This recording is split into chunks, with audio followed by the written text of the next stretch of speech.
Assalamualaikum warahmatullahi wabarakatuh. Alhamdulillah sanajan ngaliwatan video Bapak bisa nepungan hidup sakabeh nya.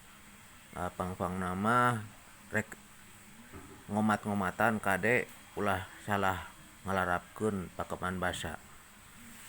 Pakeman basa anu sakirana dilarang ku Gusti Allah lantaran patukang tawong jeung ajaran Islam ulah dipake. Tujuan orang hirup di dunia teh nyaeta pikeun ngahontal ridho Allah nya.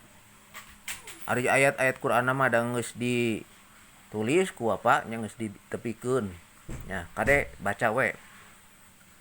Kunaon urang kudu matok kana Al-Qur'an nya sabab engke di akhirat teh bakal disidang ku Gusti Allah nyaeta dina yaumidin poe tegakna din anu aturanna Al-Qur'an. Lamun urang patukang tong jeung aturan Allah dina Al-Qur'an jeung sunnah Rasulullah sallallahu alaihi wasallam mangka bakal ciraka ya, bakal ka neraka. Komo lamun nepikeun ka syirik mah. Sabab Gusti Allah ngadawuh dina surat An-Nisa ayat 48 geus dituliskan nya ka ditingali wae ya supaya teu panjang teuing videona. Nah, Gusti Allah moal ngahampura ka jalma anu syirik. Kunaon atuh? Make pakeman basa wae syirik lantaran eta lain aturan Allah ya, lain anu datang nanti Allah jeung Rasulna. Nah, ya, anu dipake ku Allah mah nyaeta datangna tina Al-Qur'an jeung sunnah. Eta.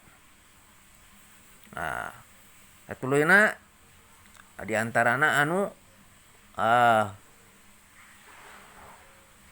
ramalan eta mah khusus nya ramalan mah patukang tongong jeung surat Al-Luqman 3 ayatna 3. Jadi moal aya jalma anu bisa nyaho nasibna kahareup kitu pang-pangna mah.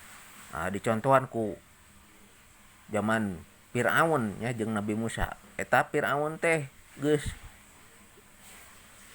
aya anu ngaramal bakal dihancurkeun ku Nabi Musa. Kenyataan eta kitu.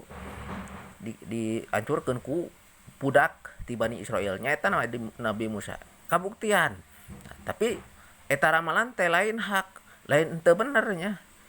Teu bisa